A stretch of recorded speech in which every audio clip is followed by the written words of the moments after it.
Hello, आप सबों को जय मसीह की। आज हम देखेंगे बाइबल के अनुसार घमंड से चढ़ी हुई आंखें, हॉटी आइस, एक ऐसी मानसिक और आध्यात्मिक स्थिति को दर्शाती है जिसे परमेश्वर अत्यंत घृणास्पद मानता है। नीति वचन 6 अध्याय के 16 से 19 पद में उन 7 वस्तुओं की सूची दी गई है जिनसे यहोवा घृणा करता है, और इस सूची में घमंड से चढ़ी हुई आंखें प्रथम स्थान पर आती है। ये शब्दावली केवल शारीरिक दृष्टि के बारे में नहीं है, बल्कि ये एक ऐसे अहंकारपूर्ण दृष्टिकोण को प्रकट करती है जिसमें व्यक्ति स्वयं को दूसरों से श्रेष्ठ और परमेश्वर से स्वतंत्र समझने लगता है। बाइबल स्पष्ट करती है कि ऐसा अहंकार विनाश का अग्रदूत होता है, जैसे कि नीति वचन 16 अध्याय उसके 18वें पद में उल्लेखित है कि विनाश से पहले गर्व और ठोकर खाने से पहले घमंड आता है। बाइबल में अहंकार के लिए विभिन्न इब्रानी और यूनानी शब्दों का प्रयोग किया गया है जो सूजन या ऊंचा उठने के भाव को प्रकट करते हैं। घमंड से चढ़ी हुई आंखें उस व्यक्ति का प्रतीक है जो अपनी उपलब्धियों, सुंदरता या शक्ति पर इतना गर्व करता है कि वो दूसरों को तुच्छ समझने लगता है।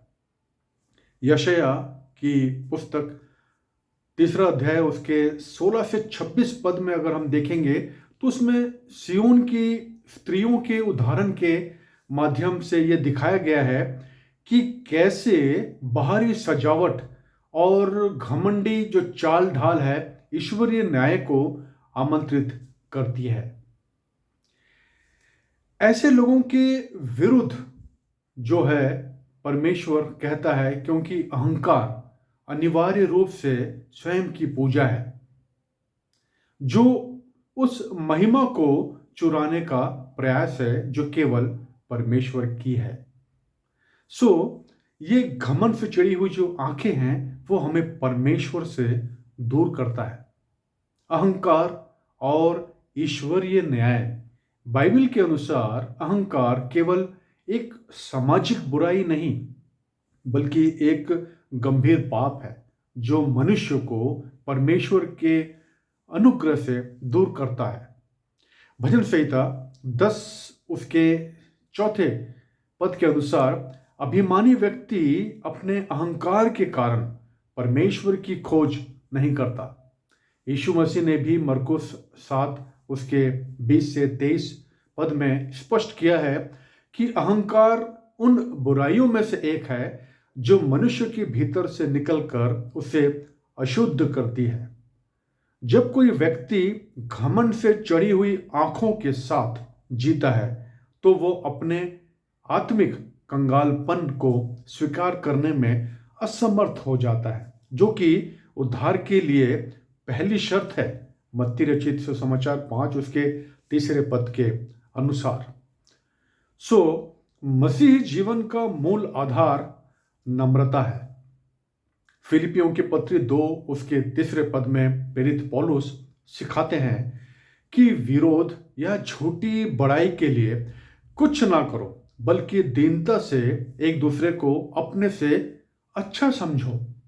घमंड से चढ़ी हुई आंखें इस ईश्वरीय प्रेम के विपरीत है, क्योंकि प्रेम अपनी बड़ाई नहीं करता और भूलता नहीं। पहला कुरिन्थियों 13 अध्याय के 4 पद में लिखा है। बाइबल चेतावनी देती है कि जो स्वयं को बड़ा बनाता है वो छोटा किया जाएगा, और जो स्वयं को छोटा बनाता है वो बड़ा किया जाएगा।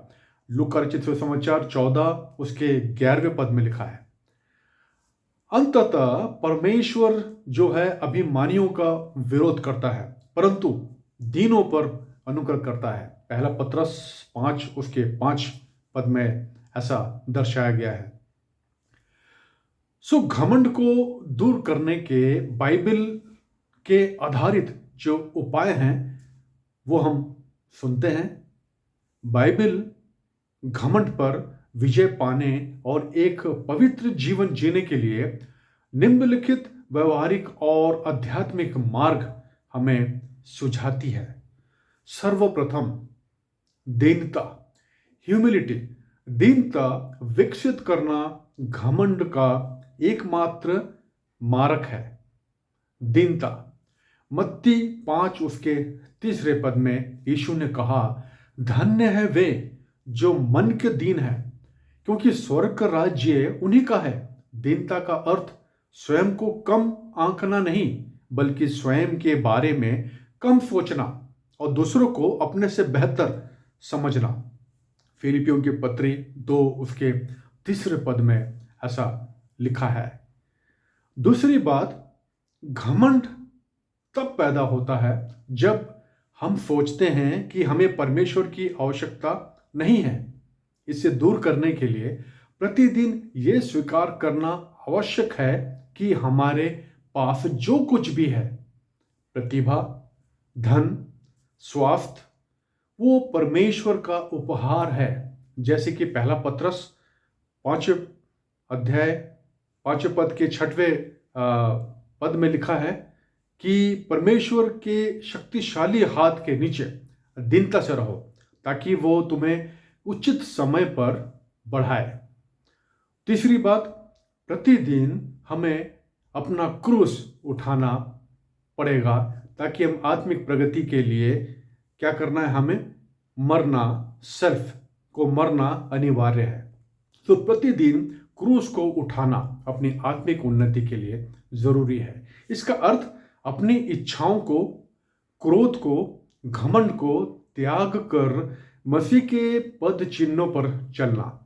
जब हम दूसरों की सेवा करते हैं तो हमारा अहंकार धीरे धीरे समाप्त होने लगता है, क्योंकि यीशु ने स्वयं सेवा कराने के लिए नहीं, बल्कि सेवा करने के लिए आकर एक उदाहरण प्रस्तुत किया है। मरकुस 10 उसके 45 में ऐसा लिखा है। चौथी बात, आत्मपरीक्षण और पश्चाताप। ये नियमित रूप से अपने विचारों की जांच करना कि कहीं उनमें अहंकार तो नहीं पनप रहा। हमें अपने आप को जांचना है। सो घमंड को रोकने का प्रभावी तरीका है, यदि हम अपनी सफलताओं पर गर्व महसूस करते हैं तो हमें तुरंत उस महिमा को परमेश्वर को लौटा देना चाहिए। जी हाँ मेरे प्रियो, पांचवी बात, मधुर वाणी और प्रेम का अभ्यास। एक घमंडी व्यक्ति अक्सर कठोर और अक्खड़ होता है। इसके विपरीत बाइबल मधुर वाणी और प्रेम को बढ़ावा देती है। नीति वचन 16 उसके 24 के अनुसार, मन भावने वचन मधु भरे छत्ते के समान प्राणों को मीठे लगते हैं। प्रेम कभी अपनी बड़ाई नहीं करता और ना ही फूलता है। पहला कुरिन्थी 13 उसके 4 पद के अनुसार। सो मेरे प्रियो, जो घमंड है ये हमें परमेश्वर के मार्ग से हमें पीछे लाता है, हमें दूर करता है। सो घमंड अगर हमें करना है तो अपने परमेश्वर के ऊपर घमंड करना है। घमंड जो है वो एक पाप है। घमंड से हमें दूर रहना है। इसीलिए परमेश्वर हमें कहता है कि घमंड से जो चढ़ी हुई आंखें हैं वो हमेशा जो है परमेश्वर से हमें दूर लेकर जाता है। इसलिए हमें परमेश्वर के सम्मुख बड़े दीनता के साथ हमें परमेश्वर के चरणों पर आना है। सो मैं धन्यवाद देता हूँ कि आप लोगों ने इस वचन को सुना। अगर अच्छा लगे तो औरों को शेयर करिए और अपना जीवन मसीह के लिए जिए। Thank you.